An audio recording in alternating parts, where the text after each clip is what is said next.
Bom, irmãos, boa noite. Hoje nós vamos falar sobre a graça, né? A graça tem um aspecto assim muito amplo na Bíblia e a gente vai, assim, na medida do possível, né, sintetizar alguns aspectos da graça, porque a graça se confunde com o próprio Cristo, né? Então, existe uma definição de graça como sendo um agradecimento, né? Por exemplo, eu dou graças a Deus porque aconteceu isso ou aquilo, né?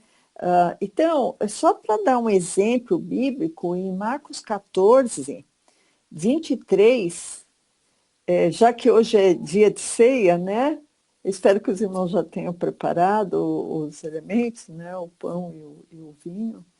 Então, em Marcos 14, 23, fala assim: e tomando o cálice, deixa só o pastor colocar aqui, Marcos 14, 23, e tomando o cálice, dando graças, deu-lhe e todos beberam dele. Então, existe essa conotação, essa definição, esse sentido para a graça, como um agradecimento. Mas não é esse sentido que nós vamos falar hoje. Nós vamos falar no sentido da graça ser uma bênção divina e merecida, né? Até as pessoas falam, né? Um favor imerecido. Então, essa graça de Deus, esse favor imerecido que nós vamos falar hoje, né? Como alcançar essa graça? Nós dependemos mesmo dessa graça. Essa graça ela pode ser derramada entre pessoas que não conhecem a Deus, né? Então, nós vamos traçar mais ou menos esse caminho, né? Então, só para começar respondendo essa última pergunta que eu fiz, a graça, ela, de uma certa maneira, ela está derramada em todo mundo, em crentes e incrédulos, em pessoas boas e em pessoas ruins. Por exemplo, se você pegar uma das pessoas mais ruins que existiram no mundo, né, responsável por milhões de mortes, esses expoentes ditatoriais da esquerda, tipo Mao Tse Tung, Lenin, né, e outros, eles tinham uma bênção sobre a vida deles, porque eles nasceram, eles foram alimentados, eles chegaram a um posto de comando, eles tiveram uma graça, vamos dizer assim. Isso daí, irmão, seria a graça que é derramada sobre todos, né? Essa graça não leva à salvação. Em João 1,9, fala exatamente sobre isso, sobre que todo homem ele é objeto dessa graça, todo homem é objeto dessa luz. Então, João 1,9, para os irmãos acompanharem, isso, João 1,9. Ali estava a luz verdadeira, está falando de Jesus, né? Que ilumina a todo homem que vem ao mundo. Então, não está falando que ilumina os cristãos, não está falando que ilumina os tementes, não está falando que ilumina os mansos, os pacificadores, não. Ilumina a todo homem. Estranho, né? Mas é verdade. A luz de Jesus ilumina a todo homem.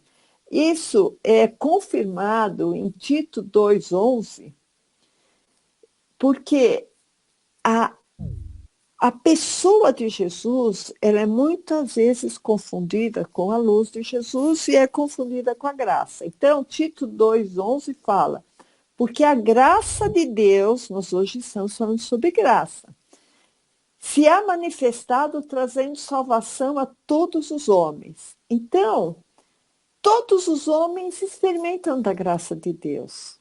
Todos os homens podem ser salvos. Deus não faz acepção de pessoas. Deus não pegou um grupinho e falou, olha, esse grupinho aqui vai ser salvo e só para eles vai se manifestar a graça de Deus. Não, Deus manifesta a graça de Deus a todos, porque Deus quer salvar a todos. Só que entre Deus querer salvar e a pessoa ser salva, existe um livre arbítrio do homem em ele optar ou não por Cristo. Se a pessoa não optar por Cristo, se a pessoa não quiser Cristo, ela não vai ser salva, né? Como é que vai ter alguém lá no céu contra a sua vontade? Não, eu não quero ser salvo. Eu não quero Cristo. Eu quero seguir outros caminhos. Eu não quero ser controlado por Cristo, eu não quero abrir meu coração para Cristo, eu não quero que a minha vontade seja subjugada com a vontade de Cristo, eu não quero obedecer a Cristo. Então, essas pessoas não vão ser salvas. Ela decidiu, né? Apesar que Deus quer que todos se salvem, e Ele dá a graça dele sem medida, né? Então, essa luz e essa graça existe de uma maneira generalizada e existe um motivo para isso. Existe um motivo, porque Deus, logicamente, ele pode atuar em todas as áreas das nossas vidas, desde que o nosso coração esteja disposto a Deus. Mas uma graça basal, vamos dizer assim, existe no mundo, né? Porque algumas pessoas, naturalmente, como elas estão envoltas na graça de Deus, mesmo que elas não conheçam exatamente o que é o Evangelho, isso acaba, irmãos, dando um freio para a sociedade, para que a sociedade seja minimamente habitável, né? Então, por exemplo, tem pessoas que eles são bons pagadores, são honestos, são bons pais de família, são trabalhadores, são cumpridores dos seus deveres, né? Não roubam, não matam, não estupram ninguém, são pessoas boas, né? São pessoas assim que é fácil o convívio com elas, mas isso são obras, irmãos, e essas obras não vão tirar a pessoa do inferno, não vão colocar a pessoa no céu. A única coisa que é mais fácil conviver em sociedade com pessoas assim, com pessoas boas, com pessoas dóceis, com pessoas que cumprem suas obrigações, né? E isso também está descrito na Bíblia, o motivo dessa situação, em Romanos 2,14, fala exatamente sobre isso. Eu até quero lembrar para os irmãos que Romanos foi um dos primeiros livros escritos pelo apóstolo Paulo, e Romanos tem muita influência ainda do judaísmo, tá? Principalmente nos primeiros capítulos. Então, Romanos 2,14 fala assim: porque os gentios, porque quando os gentios que não têm lei fazem naturalmente as coisas que são da lei, não tendo eles lei, para si mesmos são lei, os quais mostram a obra da lei escrita nos seus corações, testificando juntamente a sua consciência e os seus pensamentos, quer acusando-os, quer defendendo-os. Então, o que a gente entende desse versículo? Que as pessoas, naturalmente, elas têm alguma lei escrita no coração delas, alguma lei moral, entende? Escrita nos corações, né, delas. Mas, como eu disse, irmãos, esses comportamentos certinhos, né, não conquistam a salvação de Cristo, porque a salvação de Cristo não vem por obras, né? A salvação vem pela fé em Cristo e se submeter a Cristo. As obras vêm depois, as obras são consequência da nossa salvação e não somos salvos por causa de alguma obra de ser certinho, de ser bonitinho, de ser cumpridor do dever, nada disso, né? Então, a justiça dos homens, né? Que às vezes fala, você vai até pregar o evangelho para uma pessoa, ela fala, não, mas eu sou justa, eu sou boa, eu sou cumpridora dos meus deveres, eu amo minha esposa, eu nunca traí a minha esposa, eu sou um bom pai. Então, essa pessoa, ela está querendo se justificar diante de Deus pelas obras. E pelas obras, irmãos, ninguém vai ser justificado diante de Deus. Porque uma pessoa, às vezes, ela é muito boa, mas ela é arrogante. Às vezes, a pessoa é muito altruísta, mas ela odeia a outra pessoa. Às vezes, ela é muito carinhosa com os amigos, mas ela pode desrespeitar pai e mãe. Ela pode ser um ótimo trabalhador, mas pode ser arrogante. Vocês entendem? Ninguém é completo. Todo mundo tem algum problema. Todo mundo tem algum defeito, porque nós somos, o nosso velho homem, irmãos, foi feito por Elohims defeituosos, que sopraram na narina o fôlego de vida, que foi um fôlego de vida fedorento. Isso está em Gênesis. Qualquer dia a gente vai lá, porque eu tenho que falar muita coisa hoje, não dá para eu ir lá. Mas a própria Bíblia fala que o velho homem tem que morrer para que nasça um novo homem em nossas vidas, né? Então, se tem que morrer o velho homem é porque ele não é bom, porque ele não presta, porque ele tem vários defeitos. Por isso que em Romanos 3,10, não precisa de abrir, pastor, fala que não há um justo sequer. Não há justo, porque todos se extraviaram, né? Não há quem faça o bem, não há um só. Então, se não há um justo sequer, é porque ninguém vai ser justificado diante de Deus pelas obras, né? Então,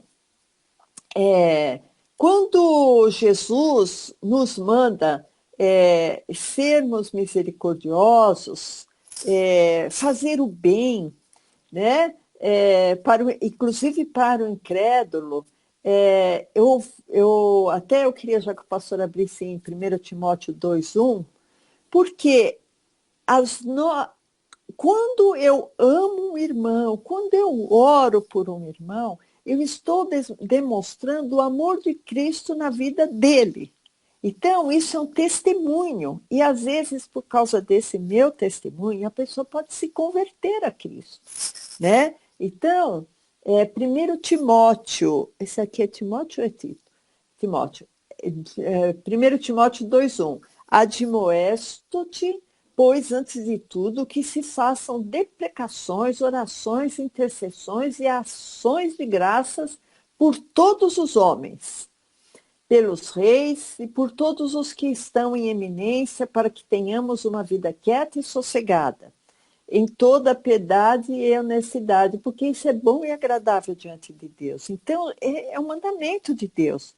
Até eu acho interessante quando a gente vai fazer oração, que o irmão Wilson fala, olha, eu quero que ore por todas as famílias na face da terra. E é verdade, irmãos, a gente tem que orar por todos, né? Porque, às vezes, essa bênção, ou a gente sendo uma bênção, você pode levar Cristo para ele, você pode levar a graça de Cristo para ele, essa graça salvadora, né? Essa graça que eventualmente vai poder impactá-lo, né? Porque às vezes a pessoa te maltrata, te ultraja, te injuria, e você está amando, e você está orando, e você está perdoando. Às vezes isso pode constranger a pessoa, pensar, poxa, que Deus é esse que ela tem, né? Que apesar de tudo o que eu fiz, ainda está me amando, me perdoando, né? Então pode ser um bom testemunho para que a pessoa se converta a Deus, né? Então, em Romanos 2,4, fala justamente isso, né? Que a graça de Deus exalada através das nossas vidas pode impactar uma outra pessoa, né? Então, Romanos 2,4 fala assim, ou desprezas tuas riquezas, tu as riquezas da sua benignidade, paciência e longanimidade, ignorando que a benignidade de Deus te leva ao arrependimento. Então, irmãos, quando a gente exerce a benignidade de Deus, a gente pode levar alguém ao arrependimento. Entenderam? Então, a graça salvadora funciona também através das nossas vidas, né? E isso também está escrito em 1 João 4,10, sobre essa graça que envolve as pessoas e que Deus nos deu essa graça por amor. Então, esse amor que Deus nos dá, a gente pode dividir com as pessoas. Então, 1 João 4,10 fala, nisso está o amor, não em que nós tenhamos amado a Deus, mas que Ele nos amou a nós e enviou seu Filho para a propiciação dos nossos pecados. Então, esse amor de Deus é tão grande, esse amor de Deus nos invade de um tanto que eu posso externar esse amor através da benignidade, tá? Através dos meus atos, através das minhas obras. Vocês entenderam, né? Não vão ser as boas obras que eu vou estar fazendo, aguardando uma salvação por causa dessas obras. A gente já falou bastante isso. Mas se eu sou crente, eu tenho que praticar boas obras para que os outros vejam o amor de Deus em mim, né?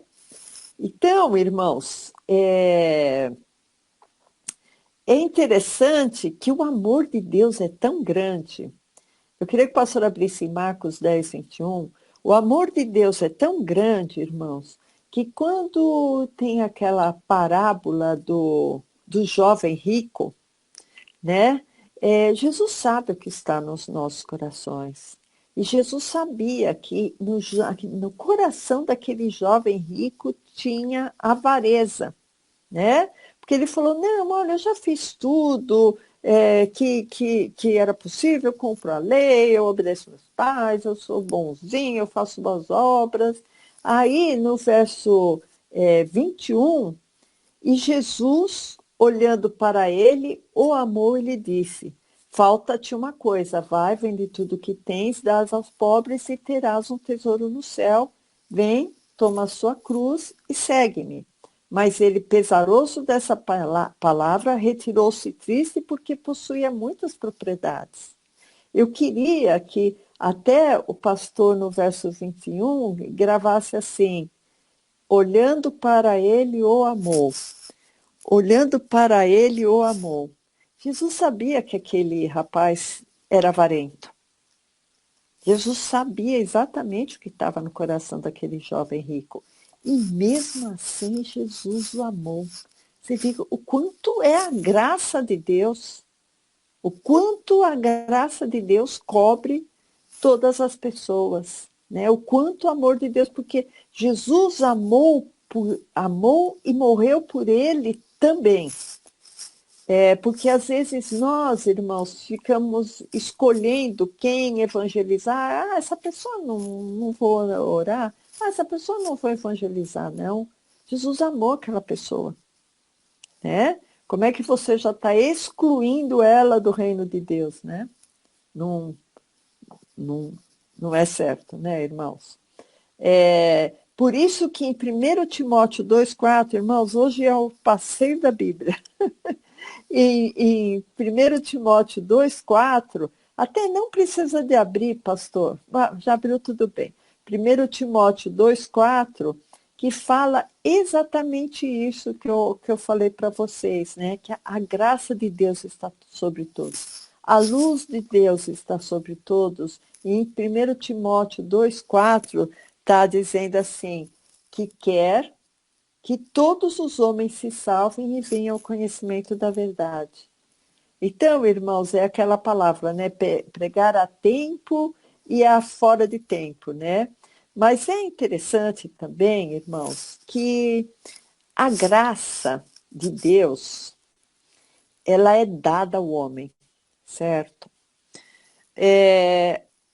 Eu imagino que um político, imagine assim, um político bem corrupto mesmo. o máximo de corrupto que vocês imaginarem. Você já está imaginando alguns, certo? Que aqui no Brasil tem bastante, né? Essa pessoa, ela recebe graça, mas existem graduações, entende? Da graça. Existem graduações. Ou mesmo uma pessoa que é cristã, às vezes ela faz o mínimo dos mínimos no Evangelho. E é diferente daquela pessoa que está sofrendo por causa do amor de Cristo, que está sendo perseguida por causa do amor de Cristo. É diferente como que o apóstolo Paulo, que foi o maior apóstolo de todos os tempos, o maior pregador e fundou várias igrejas, ele tinha, logicamente, uma medida muito maior da graça, né? Porque era necessário para o desenvolvimento do evangelho que ele tivesse uma porção maior da graça de Deus. Como uma pessoa que lá na Coreia do Norte, ou na China, ou na África, aqueles países que são que os cristãos são mortos pelos muçulmanos, decapitados, né? Essas pessoas precisam de muita graça. E isso está em Tiago 4:6, que fala sobre essa graduação, né? O graus da pessoa receber a graça. Porque até a última pregação que eu fiz, né, sobre sacrifícios, que a gente falou sobre que muitas religiões fazem sacrifícios humanos, essa própria perseguição dos cristãos com a morte dos cristãos é um sacrifício humano para outras religiões, né? Então, Tiago 4:6 fala assim: antes ele dá maior graça. Estão vendo? Maior graça. Quer dizer, a graça é maior.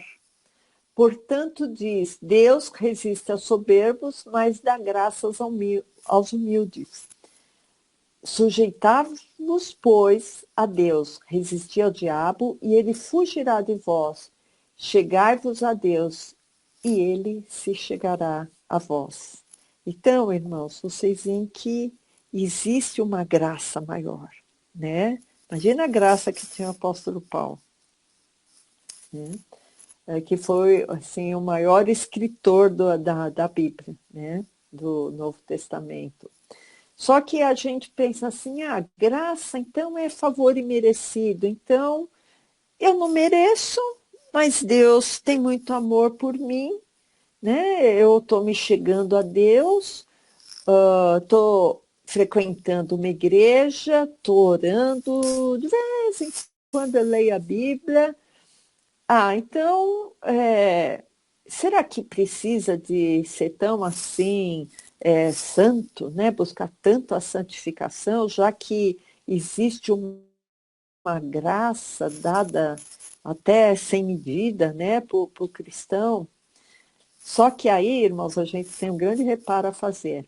A graça não é passaporte para indulgências, não é passaporte para o pecado, não é passaporte para esquecermos que Deus é santo e que nós também, sendo cristãos, temos que refletir a mente de Cristo, né? Então, não é porque a graça, nós estamos vivendo na época da graça, né, da dispensação da graça, que nós temos que relaxar sobre o pecado. O pecado, irmãos, quanto mais próximo estivermos de Cristo, quanto mais Cristo estiver dentro de nós, quanto mais o Espírito Santo estiver crescendo dentro de nós, mais fácil derrotar o pecado.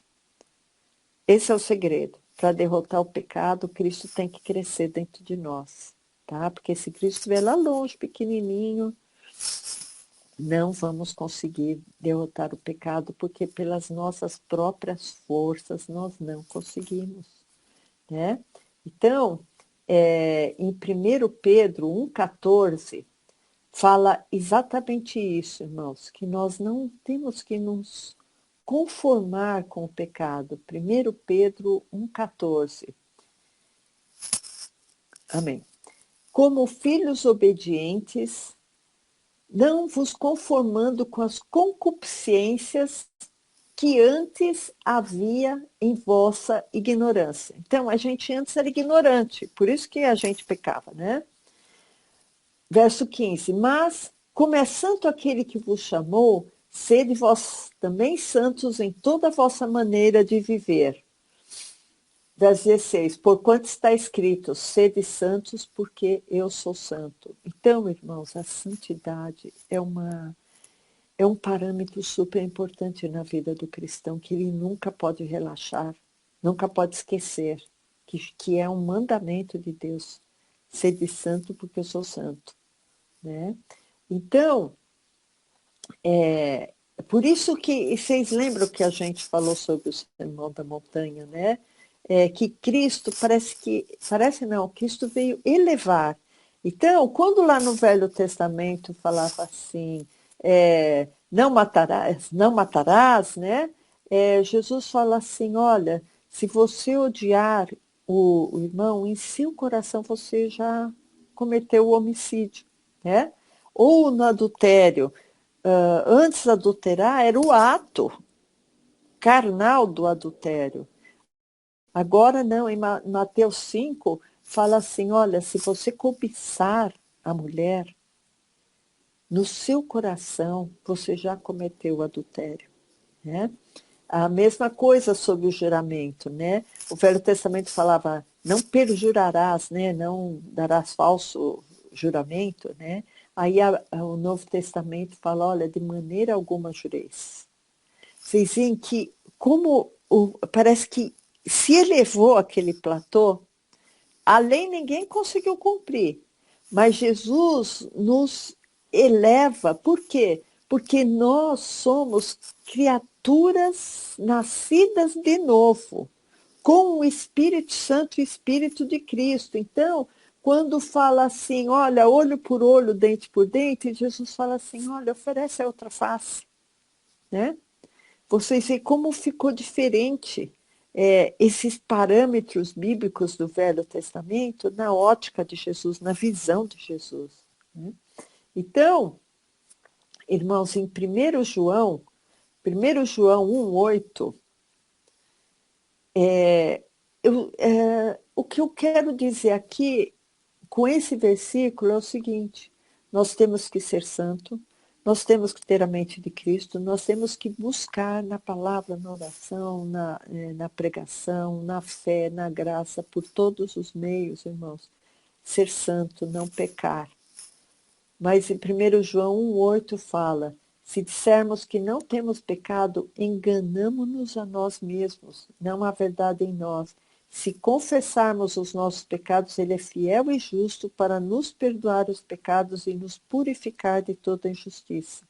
Tá? Nós fazemos assim, Cristo crescer em nós, para que nós possamos combater o pecado. Mas na Bíblia fala, não pequeis, mas se pecar, nós temos um advogado junto ao Pai, Jesus Cristo. Né? Então, isso é uma coisa muito séria, irmãos, porque uma coisa é você folgar, é você se refastelar, é você ter prazer no pecado. Outra coisa é um deslize que você pensa, não é possível que eu fiz, que eu menti de novo, não é possível que eu falei esse palavrão de novo, não é possível que eu estou olhando para uma pessoa com malícia, não é possível que eu estou fazendo dissensão, né? Então, irmãos, temos que vigiar, né? Temos que vigiar e Cristo crescer em nós, que o Espírito Santo possa crescer em nós para que nós possamos ter a mente de Cristo, né? Outra coisa interessante, irmãos, eu queria falar que a graça, ela é derramada sobre o cristão porque, vez por outra, o cristão pode ter algum sofrimento, Não é nossa vontade e não é nosso plano, mas é bíblico isso, né? Então, eu, eu queria, assim, falar que nem sempre o sofrimento de uma pessoa é falta de fé, é falta de religião, é demônio, ou ela está afastada de Deus, ou ela está em pecado, nem sempre. O apóstolo Paulo, muitas vezes ele sofreu nas viagens dele, nos naufrágios, nas prisões. Ele sofreu, irmãos. Não dá para negar isso.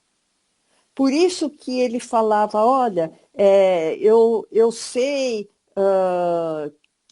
passar dificuldade, eu sei passar fome, eu sei passar açoite, eu posso todas as coisas porque Cristo me fortalece. A graça de Deus fortalecia Paulo. Então, o sofrimento, às vezes é bom a gente ter ciência disso, porque o próprio Jesus falou, no mundo tereis aflições. Se Jesus falou, no mundo tereis aflições, até eu queria que o pastor abrisse Filipenses 1:29 também, só para a gente fechar aqui esse assunto.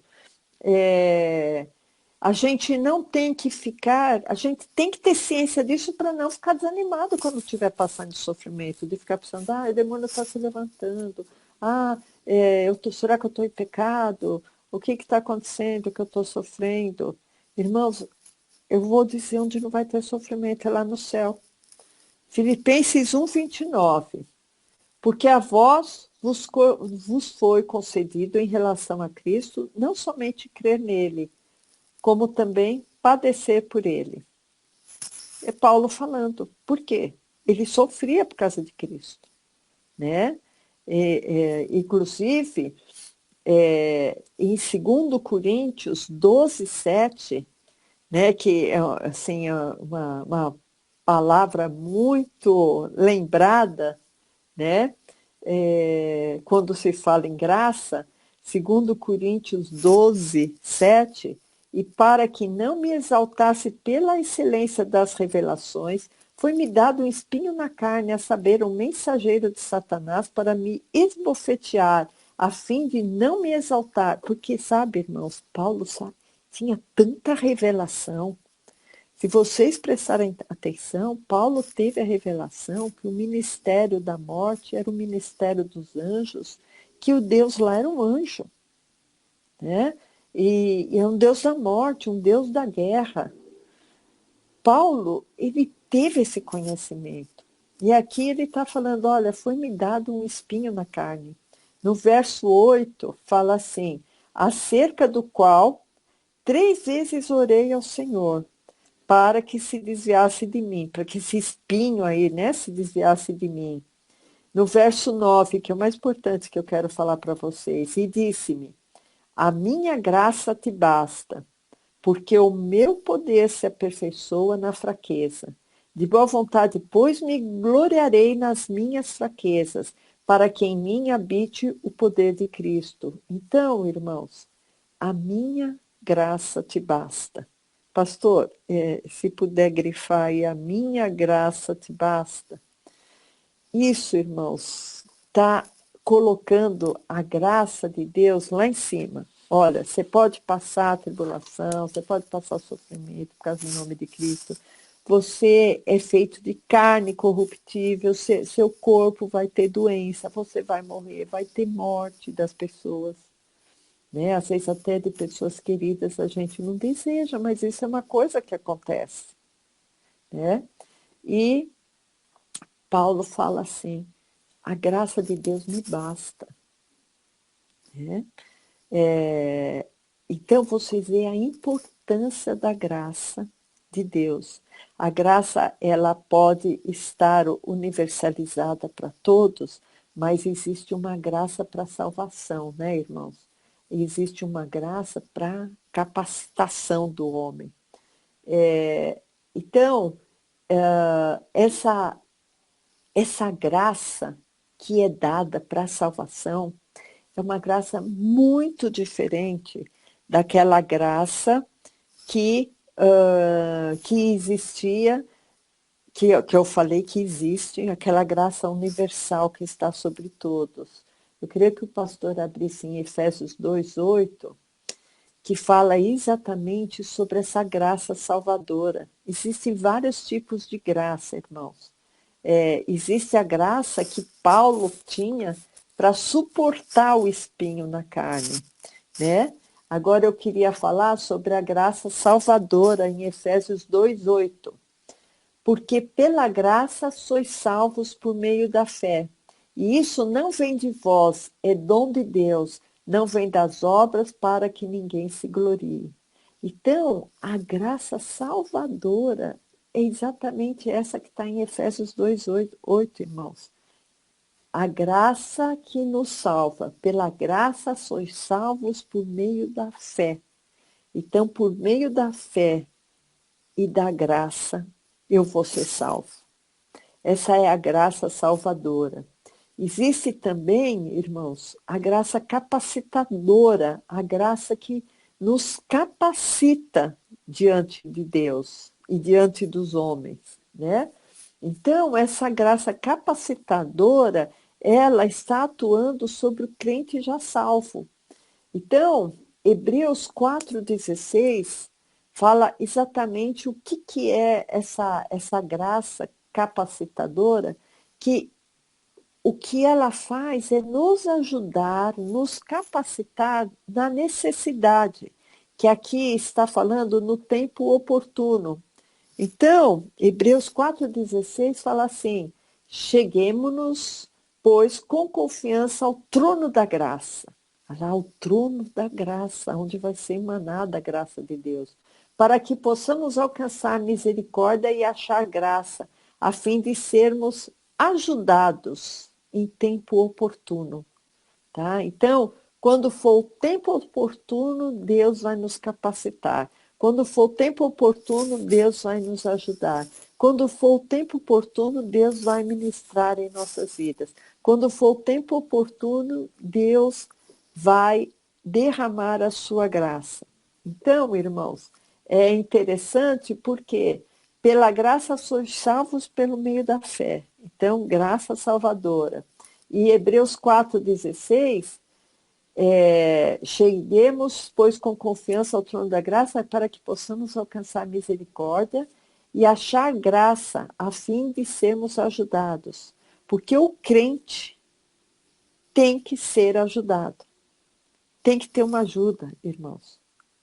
Porque é muita coisa. Nós estamos morando no abismo. Nós estamos morando no lugar de aflição, no mundo tereis aflições, né?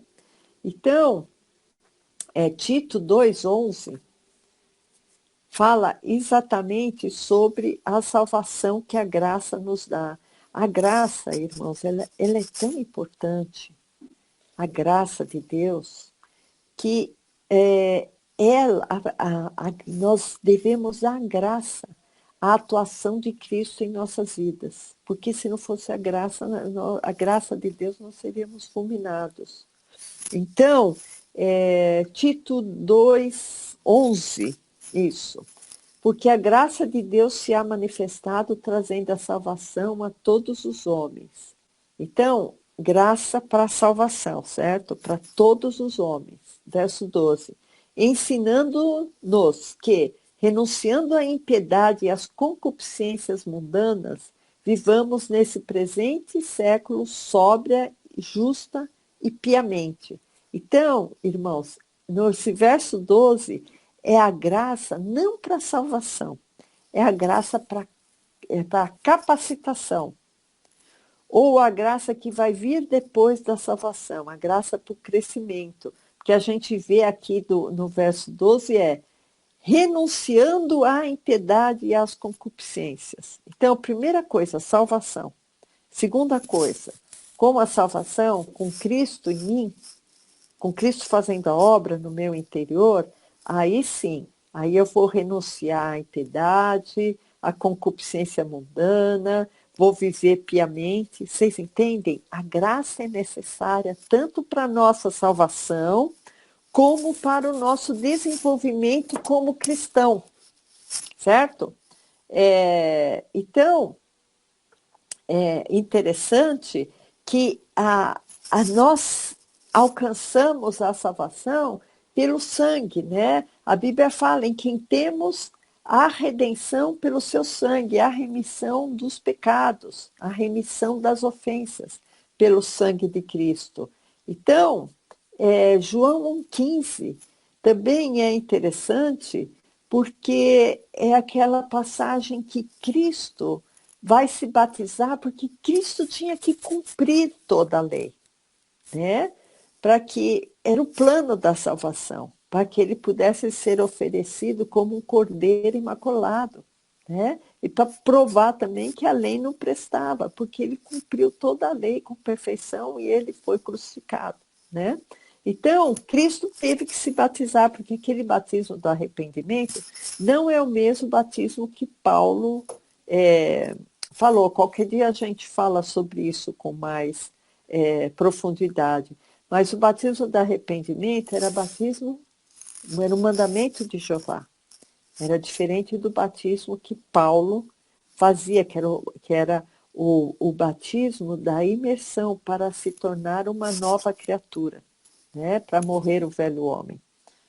Era diferente do batismo do arrependimento. Então, João 1,15 fala assim: João testificou dele e clamou, dizendo: Este era aquele de quem eu dizia: O que vem após mim é antes de mim, porque foi primeiro do que eu. E todos nós recebemos também da sua plenitude e graça por graça. Então, João foi um profeta, né? Ele sabia que através de Jesus iria emanar graça, iria sair graça de Jesus, né? Iria brotar graça de Jesus. Aí no verso 17, ele fala uma coisa que talvez ele falou tão profeticamente, irmãos, quando ele diz: porque a lei foi dada por Moisés, a graça e a verdade vieram por Jesus Cristo. A verdade veio por Jesus Cristo, então o que existia antes era mentira, certo? E a graça veio por Jesus Cristo, porque antes não existia graça. Não existia a graça de Deus, a graça veio por Jesus, né? Então, Romanos 11,6 fala também sobre isso, né? Que a nossa salvação não é pelas nossas obras, né? Porque eu já falei várias vezes, só para a gente fechar também o assunto. Romanos 11,6. Mas, se é por graça, já não é pelas obras, né? Então, só aí já fecha, certo? Agora, vamos voltar um pouquinho em Romanos 10,4, porque o homem estava necessitado da salvação. Por isso que precisou Jesus Cristo vir com a sua graça. E o homem, pela lei, estava condenado e ninguém conseguiria cumprir a lei. Por isso que em Romanos 10,4 fala: porque o fim da lei é Cristo. O fim da lei é Cristo. Irmãos, são versículos assim tão profundos que cada versículo desse daria uma pregação, entende? Mas o que quer dizer? Olha, Cristo veio a verdade. Cristo veio, anulou a lei. Cristo veio com a sua graça salvadora. Essa graça salvadora de Cristo anulou toda a lei. Então, o cobrador de impostos, Zaqueu, a prostituta, Paulo, que era um assassino de cristãos, eles tiveram a remissão dos pecados dele por causa da graça de Cristo. Romanos 5,20, irmãos, fala também uma coisa interessante, que o fato de eu estar na graça não me autoriza a pecar. Apesar que a graça é salvadora, que a graça é perdoadora, né? Mas a graça também é transformadora. Por isso que em Romanos 5,20 fala assim: veio, porém, a lei para que a ofensa abundasse. Isso que eu falei, a lei sempre foi condenatória, né? Mas onde o pecado abundou, superabundou a graça. Então, essas pessoas que pecaram muito, teve muito mais graça por elas, né? Eu estava ouvindo hoje o testemunho daquele cantor que faleceu faz pouco tempo, né, o Lázaro, e ele fez uma música que falava assim: por que me amas tanto assim? Né? Porque ele era de seitas ocultistas, ele mexia com drogas, ele teve uma vida de devassidão muito grande. E aí ele fala assim, para que a graça de Deus superabundasse em mim. Porque eu não entendia por que Deus me amou tanto. E é exatamente isso que fala no verso 21, onde o pecado, para que assim como o pecado reinou na morte, também a graça reinasse pela justiça para a vida eterna. A graça, irmãos, onde abunda o pecado, a graça superabunda, né? A graça consegue abundar muito mais do que o pecado. Por isso também que Jesus, quando ele vem, com a sua graça, ele anulou a condenação que era para nós. E eu até queria também falar um verso que é interessante, irmãos, porque às vezes quando eu vou pregar, o pastor fala o, uma parte da minha pregação, né? E até cita o versículo, porque a Bíblia tem tantos versículos, né? Mas essas coincidências que a gente sabe que é coincidência de Deus, né? Eu queria que os irmãos abrissem em Efésios 2:13, que aí facilita até o que eu vou falar, e que foi a parte que o pastor leu no começo, só que o pastor acho que leu desde o verso 10, mas eu queria que ele abrisse em Efésios 2:13, isso.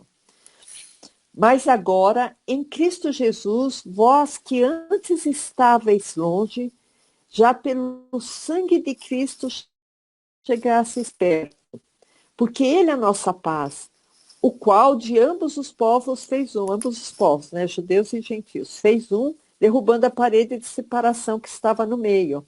E na sua carne desfez a inimizade, isto é, a lei dos mandamentos, a lei de Jeová, inimizade com Deus. Por isso que nós temos convicção que não foi Deus que deu a lei, foi Jeová.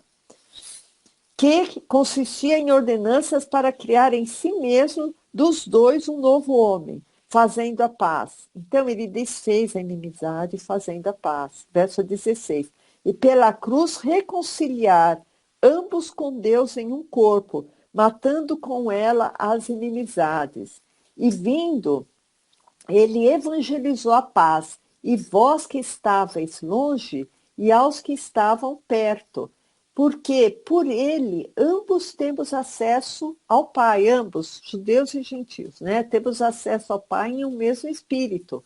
19. Assim que já não sois estrangeiros nem forasteiros, mas concidadãos dos santos e da família de Deus, edificados sobre o fundamento dos apóstolos e dos profetas, de que Jesus Cristo é a principal pedra de esquina, no qual todo o edifício bem ajustado cresce para templo santo no Senhor, no qual também vós juntamente sois edificados para a morada de Deus em espírito.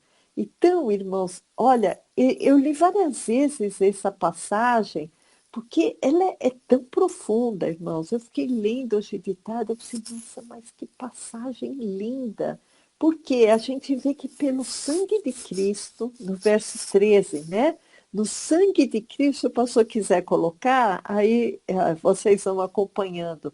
No verso 13, fala que pelo sangue de Cristo, a gente chega perto, né?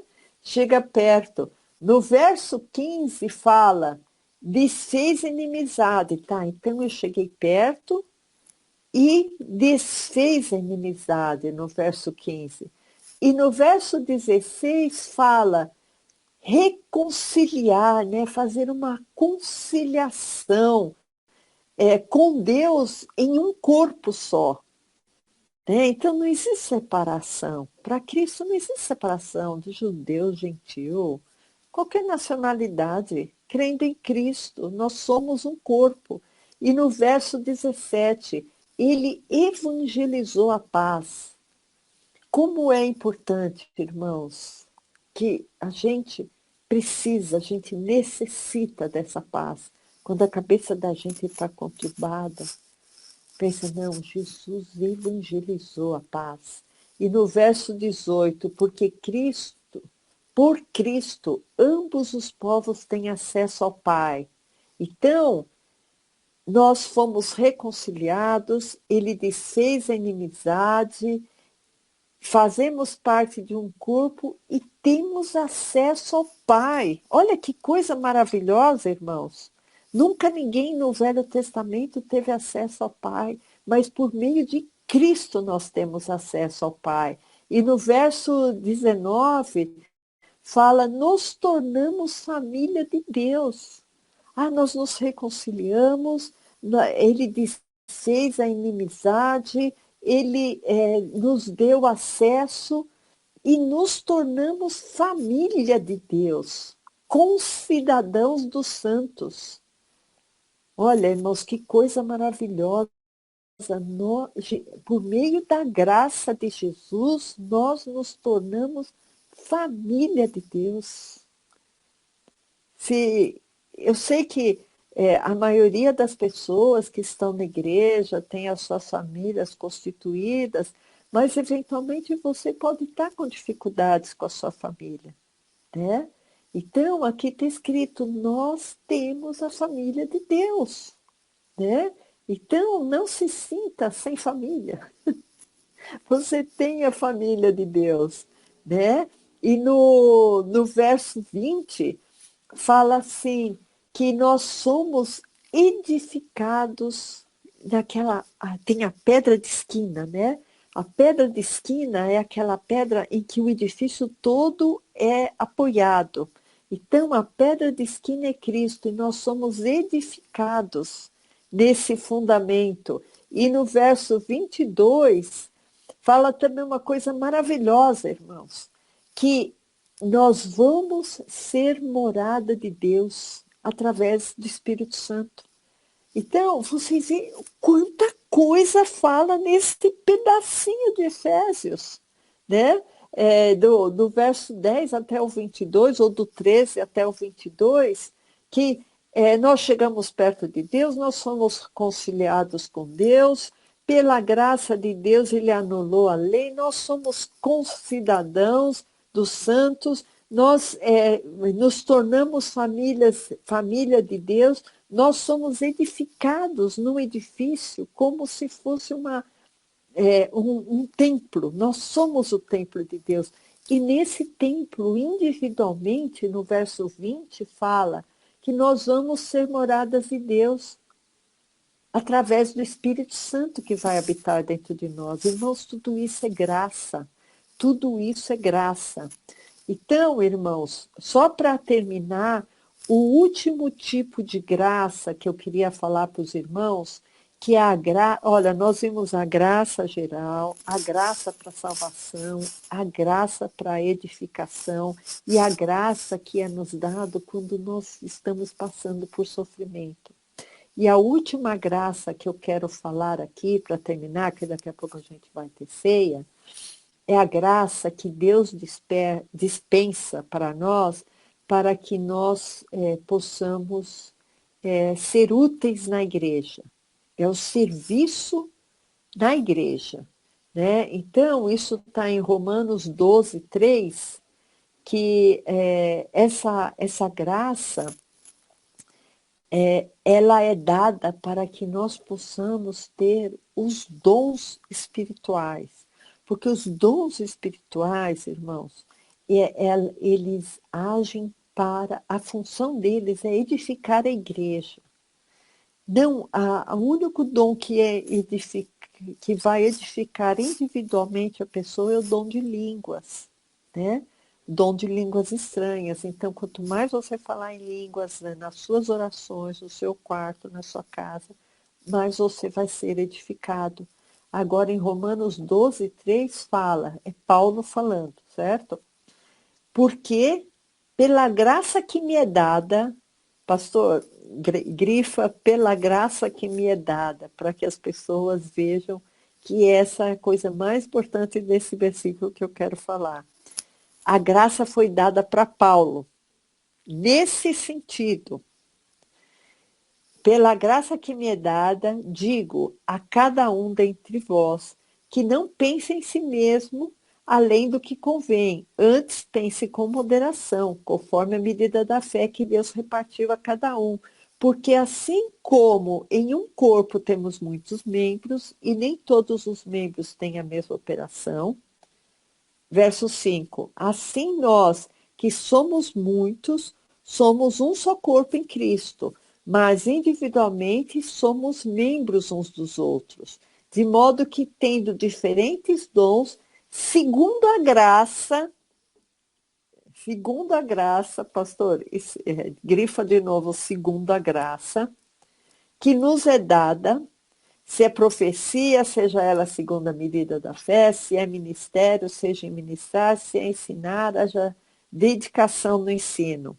Então, irmãos, essa é o último tipo de graça que Paulo se refere para que haja a edificação da igreja, tá? Por isso que ele fala, segundo a graça que nos é dada, se é profecia, que seja a medida da fé, se é ministério, se é ensino, então, se é socorro, todos os dons dependem da graça de Cristo, da graça que nos é dada. Então, irmãos, vocês veem o quanto é importante a graça que é dada para que a gente possa viver minimamente em paz, em sociedade. Então, essa graça é derramada sobre todos para que as pessoas vejam em seu coração uma lei natural, a graça que é dada para a salvação, a graça que é dada para a edificação da igreja, a graça que é dada para suportar os sofrimentos que são naturais durante a vida do cristão e a graça para a reconciliação, para nos fazer parte da família de Deus. Então, irmãos, essa graça poderosa que a gente tem obrigação de saber e de usar essa graça e nos apropriar dessa graça. Essa é a palavra que eu trouxe hoje para vocês. Eu só quero terminar, irmãos, com uma oração. Amém? Senhor Jesus, essa sua graça, Senhor, é uma graça maravilhosa, Pai. É uma graça, Senhor, que nos constrange, Senhor. Porque sem essa graça, Senhor, nós não somos nada, Pai. Sem essa graça, Senhor, nem ao menos a gente iria te conhecer, Jesus. Por isso, Senhor, nós te somos muito gratos, Senhor. Nós te somos muito gratos, Senhor Deus. E ensina-nos, Senhor Deus, a tomarmos posse, Senhor, dessa graça. Ensina-nos, Pai, a usar essa graça conforme a tua santa vontade, Senhor. Ensina-nos, Senhor, a não termos medo do futuro, Senhor. A não termos medo, Senhor, acaso venha algum sofrimento, Senhor. Porque nós sabemos que a tua graça estará conosco em todos os momentos, Senhor. Eu te agradeço, eu te louvo, eu te exalto, Pai. Em nome de Jesus. Amém. Amém, irmãos. Deus abençoe.